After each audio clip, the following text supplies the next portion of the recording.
Halo Healthy People, ketemu lagi dengan saya Dr. Briliansi, spesialis neurologi di RSUD Provinsi Nusa Tenggara Barat. Dan saya adalah anak dari seorang penyintas stroke. Bisa banget ya sebenarnya ya Healthy People. Jadi namanya penyakit stroke atau penyakit jantung atau penyakit apapun itu dia tidak memandang pekerjaan, jabatan, usia. Jadi memang yang paling pengaruh adalah faktor resikonya sebenarnya.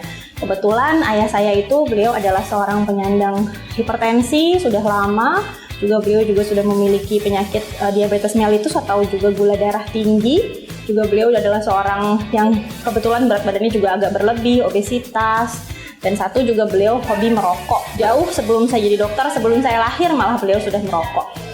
Lalu juga beliau adalah orang yang suka sekali begadang atau juga kekurangan tidur. Nah, itu juga bisa menjadi salah satu faktor resiko untuk terjadinya sebuah penyakit vaskuler seperti stroke ataupun juga serangan jantung. Nah, untuk itu teman-teman semua harus tahu nih, jadi serangan stroke itu tidak hanya di usia-usia seperti ayah saya, tapi juga saya pun sekarang sudah memiliki resiko untuk terjadinya sebuah penyakit stroke, apalagi sudah ada faktor keluarga yang juga mengalami stroke. Sehingga kalau begitu kita semua harus bisa mulai mendeteksi dini. Sejak awal di usia 30 tahun, 20 tahun sudah mulai harus rutin check up. Jadi jangan pernah tunggu sampai ada gejala, tapi harus mulai check up rutin. Apakah hanya check up laboratorium atau sampai dengan yang lebih lengkap lagi juga lebih baik.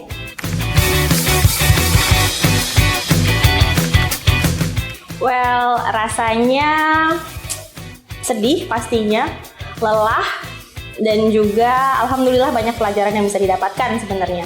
Sedih, kenapa sedih? Ya karena ayah saya itu sama seperti semua penyintas stroke lainnya. Stroke itu adalah sebuah penyakit yang datangnya tiba-tiba, mendadak. Lagi asik-asik nyetir, lagi asik-asik kerja, tiba-tiba blok nggak bisa bergerak. Nah, beliau itu dulunya juga aktif. Beliau ngajak kita berenang, ngajak kita hiking, kemana-mana jalan-jalan, road trip keliling Jawa. Lalu sekarang saya harus melihat beliau dengan kondisi tidak bisa ngapa-ngapain, berdiri saja susah, jalan harus diseret, tentu sangat menyedihkan. Yang kedua, lelah. Kenapa lelah? Namanya pasien dengan stroke yang sebelumnya mereka itu masih punya power, masih kuat, masih aktif mungkin di pekerjaannya, mendadak tidak bisa ngapa-ngapain. Tentu adalah sebuah stresor psikis yang sangat berat untuk pasien itu sendiri. Sehingga kadang mereka sulit meregulasi emosinya, mudah marah, mudah menangis, mudah kecewa, tersinggung, sehingga yang akan lebih susah sebenarnya selain dari pasiennya sendiri juga berat menghadapi hal tersebut, tentunya keluarga juga akan mengalami kesulitan-kesulitan untuk beradaptasi dengan kondisi yang baru dialami seperti itu. Lalu yang terakhir, tentunya juga saya merasakan banyak pelajaran yang bisa diambil. Kenapa? Karena memang teman-teman juga dengan penyintas stroke harus bisa memahami bahwa kita yang dulunya mungkin dirawat oleh orang tua kita, sekarang harus gantian kita yang merawat. Dulunya kita yang marah-marah nggak jelas, kita yang ngeyel. Sekarang penyintas stroke yang akan mengalami regulasi emosi yang sulit, lalu kadang-kadang juga marah tidak beralasan. Itu adalah hal-hal yang memang harus kita pahami dan kita terima sebagai keluarga dari penyintas stroke. Dan harus terus dioptimalisasikan agar penyintas stroke bisa tetap berkarya, aktif, tetap seperti biasa, dan jangan kehilangan api dan jati diri dari pasien-pasien dari penyintas stroke.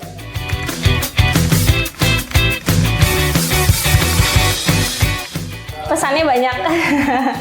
Yang pertama sebenarnya tadi itu, pastikan bahwa penyintas stroke itu harus tetap aktif berkarya, bekerja. Jangan stop mereka dari melakukan apa yang hal sebelumnya mereka sukai. Kalau memang bekerja, biarkanlah mereka tetap bekerja, modifikasi saja tanggung jawabnya, modifikasi saja beban kerjanya, tapi jangan dibiarkan mereka menganggur.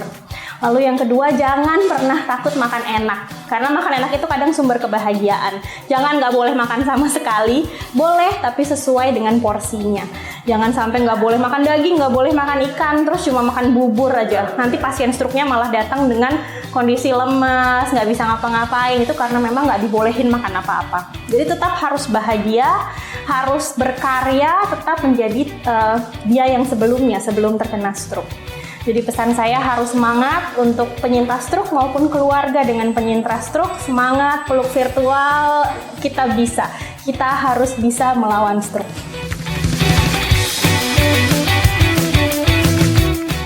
Oke, ucapannya adalah untuk semua saudara-saudaraku dengan penyintas stroke dan juga keluarga-keluarga dengan penyintas stroke. Tentunya kita harus bisa selamat karena ini kita adalah orang-orang terpilih yang dipilih oleh Tuhan yang Maha Kuasa untuk menghadapi cobaan ini. Tapi kita pasti bisa, kita harus menang melawan stroke.